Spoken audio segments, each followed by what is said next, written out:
શું પીપળાના ઝાડ પર ખરેખર કોઈ ભૂત હોય છે? જાણો પીપળા વિશેની બધી જ વાતોનું સત્ય. પીપળાના ઝાડ વિશે અનેક ગેરસમજો ફેલાઈ છે, જેની વાસ્તવિકતા જાણી શકાતી નથી. જ્યારે શાસ્ત્રોમાં પીપળાના ઝાડને ખૂબ જ શુભ માનવામાં આવે છે. એવું કહેવામાં આવે છે કે પીપળાના ઝાડ પર ભૂત છે, પણ કોણે જોયું? તો પછી શા માટે આપણે પીપળાની નીચે દીવો પ્રગટાવીએ અને ઝાડને પાણી આપીએ? શું આપણે પીપળા પર રહેતા ભૂતોને ખુશ કરવા આ બધું કરીએ છીએ? આવા ઘણા પ્રશ્નો છે જે લોકોના મનમાં ક્યારેક ને ક્યારેક ઊભા થાય હશે. ચાલો આજે અમે તમને પીપળાના ઝાડથી સંબંધિત તમામ ગેરસમજો વિશે જણાવીએ. મિત્રો, પ્રાચીન સમયમાં જ્યારે લાકડાઓ બળતણનો મુખ્ય સ્ત્રોત હતો, ત્યારે લોકો વૃક્ષોને કાપીને બળતણની વ્યવસ્થા કરતા હતા. આવી સ્થિતિમાં તેઓ કોઈ પણ વૃક્ષને કાપી નાખતા હતા. પીપળાનું ઝાડ 24 કલાક ઓક્સિજન આપે છે, તેથી એવો ડર ઊભો કરવામાં આવ્યો કે પીપળાના ઝાડમાં ભૂતનો વાસ હોવાથી તેને કપવાથી બચાવવામાં મદદરૂપ થતું. ભગવાન શ્રી કૃષ્ણને અતિપ્રિય છે પીપળો. આ જ કારણ છે કે હિન્દુ ધર્મમાં બધી વનસ્પતિ દેવી દેવતાઓ સાથે સંકળાયેલી છે, કારણ કે તેમાં ખૂબ ઉચ્ચ ગુણો છે.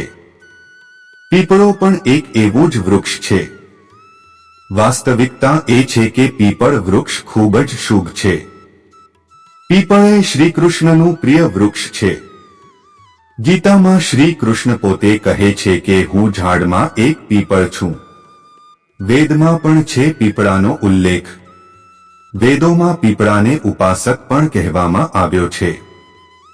તેના મૂળમાં બ્રહ્મા, મધ્યમાં વિષ્ણુ અને આગળના ભાગમાં શિવનો વાસ છે. સ્કંદ પુરાણમાં જણાવાયું છે કે પીપળાના મૂળમાં વિષ્ણુ, થડમાં કેશવ, ડાળીઓમાં નારાયણ, પાંદડામાં શ્રીહરિ અને ફળમાં બધા દેવતાઓ રહેલા છે.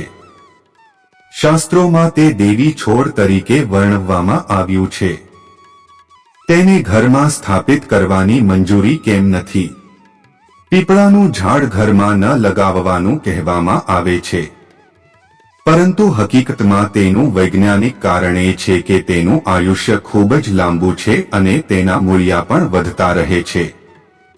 ઉપરાંત તે જમીનમાં ઊંડાણ સુધી તેના મૂળિયા ફેલાય છે.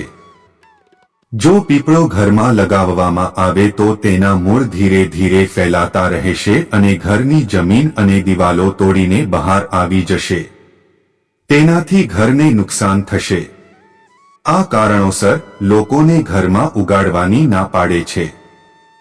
પરંતુ સત્ય એ છે કે ઘરમાં પીપળાની હાજરીને કારણે ઘરની નકારાત્મક ઉર્જા સકારાત્મક ઉર્જામાં ફેરવાય છે. ઘરમાં પીપળા રાખવું ખૂબ જ શુભ છે. તમે તેને ઘરના કુંડામાં લગાવી શકો છો, જેથી તેની શુભતા પ્રાપ્ત થાય અને ઘરની દિવાલોને નુકસાન ન થાય. વાસ્તુદોષ માટે ફળદાયી પીપળો. પીપળો એ એક દેવી છોડ છે. આનો ઉપયોગ કરવાથી ઘરની વાસ્તુદોષની ખામી દૂર થાય છે. ઘરે શાંતિ અને સુખ આવે છે. જો તમારા ધાબે અથવા તમારા ઘરની કોઈ દિવાલ પર પીપળાનું ઝાડ ઉગે તો ડરશો નહીં. પીપળાને નુકસાન કર્યા વિના તેને કાઢી નાખો અને તેને કોઈ કુંડામાં કે અન્ય જગ્યાએ રોપી દો. પીપળ વૃક્ષ ભગવાન વિષ્ણુનું જીવંત સ્વરૂપ છે, જે માનવો અને પૂર્વજોનો ઉદ્ધાર રહે છે. પીપળના ઝાડ નીચે કરવામાં આવેલો જાપ, તપ, યજ્ઞ, ધાર્મિક વિધિઓ ખૂબ શુભ માનવામાં આવે છે અને ફળ પ્રાપ્તિ રૂપ છે.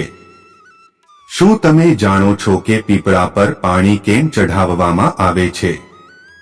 જ્યોતિષ શાસ્ત્રમાં પણ પીપળના ઝાડનો ખૂબ મહિમા છે. શનિને લગતી સમસ્યાઓ માટે પીપળાના ઝાડ વાવવા, પાણી આપવું વગેરેના ઉપાયો જણાવવામાં આવ્યા છે. પીપળમાં રાત્રે ખાસ પ્રકારની ક્રિયા કરવાની લાક્ષણિકતા છે, જેના કારણે પીપળ પણ રાત્રે ઓક્સિજન ઉત્પન્ન કરે છે, જ્યારે અન્ય વૃક્ષો ઉત્પન્ન કરતા નથી. પીપળના મૂળમાં જેટલું પાણી આપવામાં આવે છે, તે વધુ ઓક્સિજન ઉત્સર્જન કરશે. આ જ કારણ છે કે પીપળાને પાણી અર્પણ કરવું શુભ માનવામાં આવે છે.